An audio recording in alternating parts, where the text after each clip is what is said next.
Then I blocked him, blocked Diane, blocked the flying monkeys, stirring the pot. No more excuses, no more guilt, no more playing into his version of reality.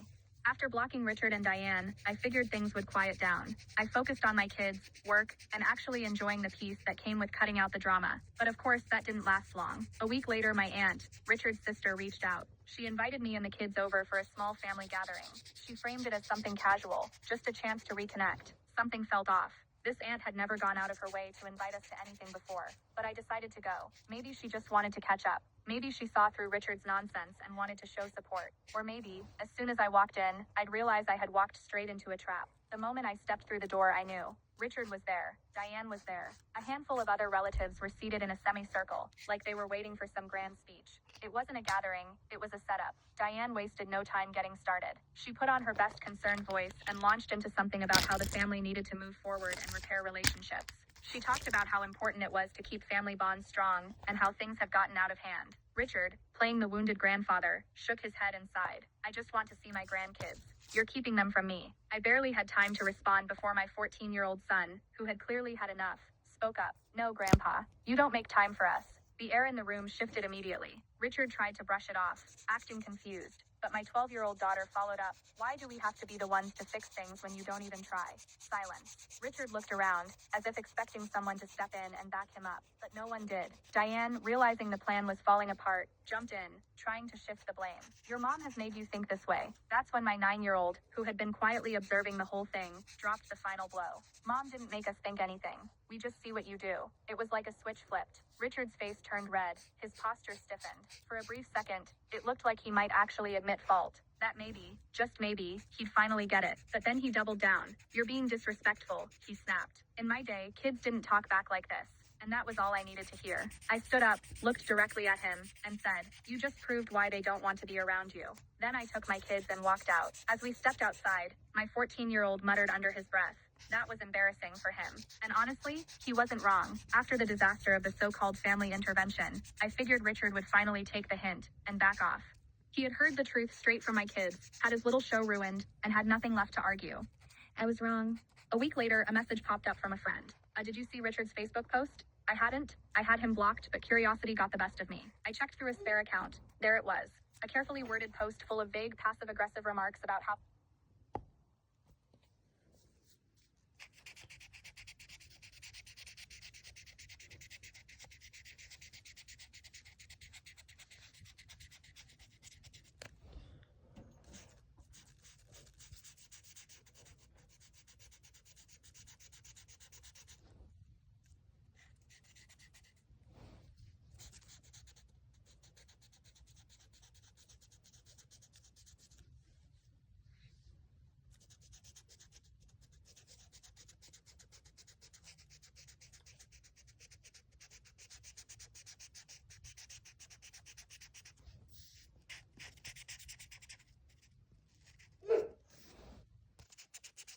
Fluffy.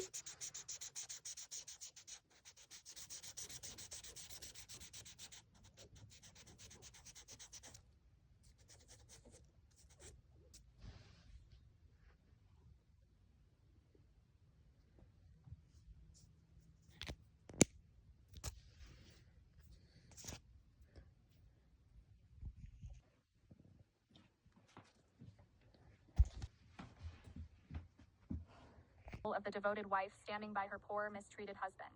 Extended family and some of Richard's old friends started chiming in. A few bought into the act, offering sympathy and talking about how family should stick together.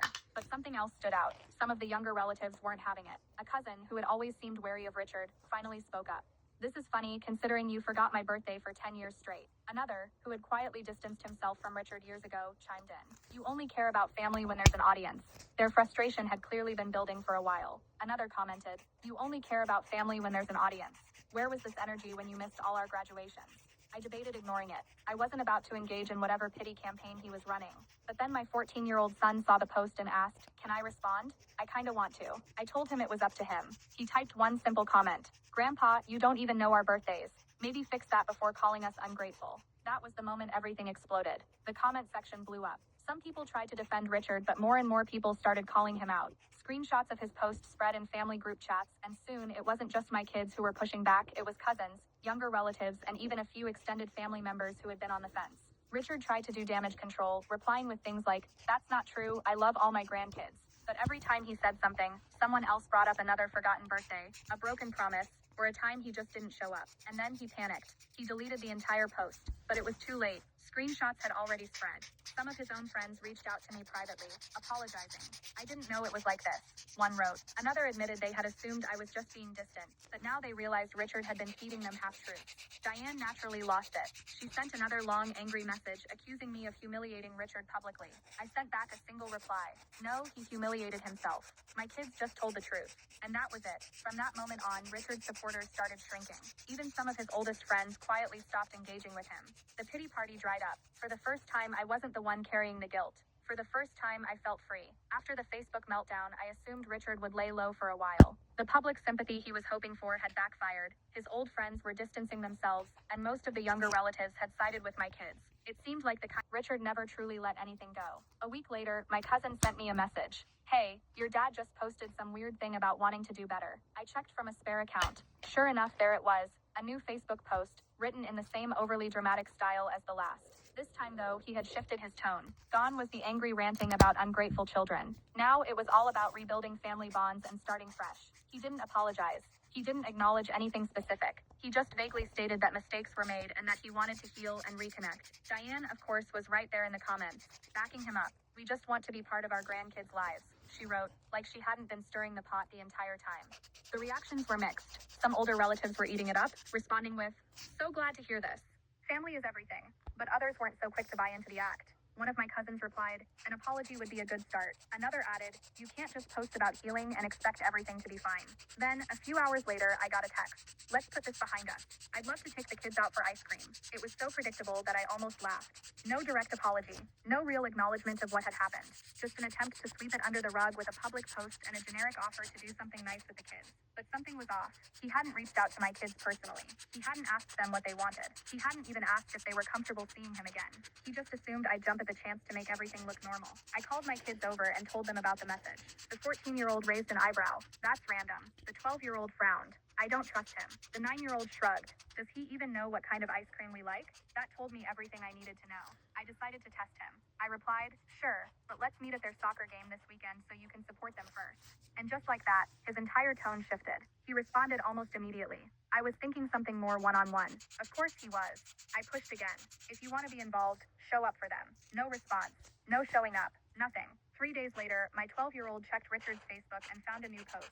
"Some people don't want to move forward. I tried, but you can't reason with bitterness." That was it. That was the moment my kids fully saw the truth. Richard didn't actually want to make amends. He just wanted to control the narrative. A month passed with no contact. For the first time in years, there were no texts, no guilt-tripping messages, no sudden attempts at damage control. Richard had finally gone quiet. Life moved forward. The kids were thriving. And without the constant weight of family drama, everything felt lighter. Then, just when I thought it was truly over, Richard tried one last desperate move. It started with Diane. Out of nowhere, she sent a long, dramatic email. The subject line alone was enough to roll my eyes. "You've ruined Richard's last chance to be a grandfather." Inside, it was nothing but guilt-tripping. Richard was heartbroken. He was devastated. He might not have many years left, and I was robbing him of precious time with his grandchildren. She accused me of being cold, unforgiving, cruel, all the usual things she said whenever she wasn't getting her way. I considered ignoring it. I really did. But instead, I sent back one question. "Then why didn't he show up to the soccer game?" Silence. No response. And that told me everything. Then, a day later, Richard himself called. He left a voicemail, his voice full of self-pity. "You're really going to keep my grandkids from me over a few misunderstandings?" I didn't respond. I didn't even listen to the rest of it. I deleted it. A week later, I got a message from a relative. Apparently, Richard and Diane were complaining to anyone who would listen about how no one visits them anymore. The best part? Even Diane's own kids had started pulling away. I later heard from a cousin that there had been growing tension for years. She had always favored one over the others, and it had finally reached a breaking point. The golden children weren't golden anymore. Without me or my kids, and now with even Diane's stepchildren distancing themselves, Richard was left with no one. Then came the real kicker. The next family appreciation dinner, the one Diane loved so much, where she got to play the role of the perfect matriarch. Almost no one showed up. A handful of relatives came out of obligation, but the crowd was nothing like before. The illusion of their perfect family had cracked beyond repair. And then the final attempt. A few weeks later, Richard sent a birthday card to my 9-year-old. No handwritten note, no personal message, just a generic happy birthday. Grandpa loves you. My 9-year-old opened it, stared at it for a few seconds, and then asked, "Why is Grandpa acting like we're close?" And that was when I knew. They didn't feel hurt anymore. They just didn't care. I blocked Richard permanently. No more second chances. No more guilt. For the first time in my entire life, I was completely free from my father's manipulations. And it felt incredible. Bonds mean nothing when only one side is doing the work. My father, Richard 62M, was never a great dad, but lately, he's been determined to play the role of a loving grandfather, at least when there's an audience. Growing up, my relationship with Richard was distant at best. He wasn't outright cruel, but he was the kind of father who made it clear that his comfort mattered more than anything else. He worked long hours, but even when he was home, he was emotionally checked out. If I needed help with homework, he was too tired. If I wanted to talk about my day, he'd nod absently while watching TV. My mother held our home together, making up for what he lacked. Then, when I was 16, she passed away. Richard barely waited before moving on. Within a year, he had remarried a woman named Diane, 58F, who had 2 kids from a previous marriage. And just like that, my family was no longer mine. Diane was loud, opinionated, and obsessed with image. She treated me more like an inconvenience than a stepdaughter. And Richard didn't just let it happen, he encouraged it. Diane's children became his priority, and I was pushed to the background. I moved out as soon as I turned 18. No fights, no dramatic last words. I was just done. I went low contact, got a job, built my life, and eventually met my husband, Mark 40M. We built something solid together, had our 3 kids, and honestly, I didn't think much about Richard. He made his choices, and I had my own family now. Then, a few years ago, he started trying to reconnect. At first, I thought it was guilt finally catching up to him, but I quickly realized it was about appearances. His friends were becoming grandparents, posting about family trips and bonding moments, and suddenly, Richard wanted in on that image.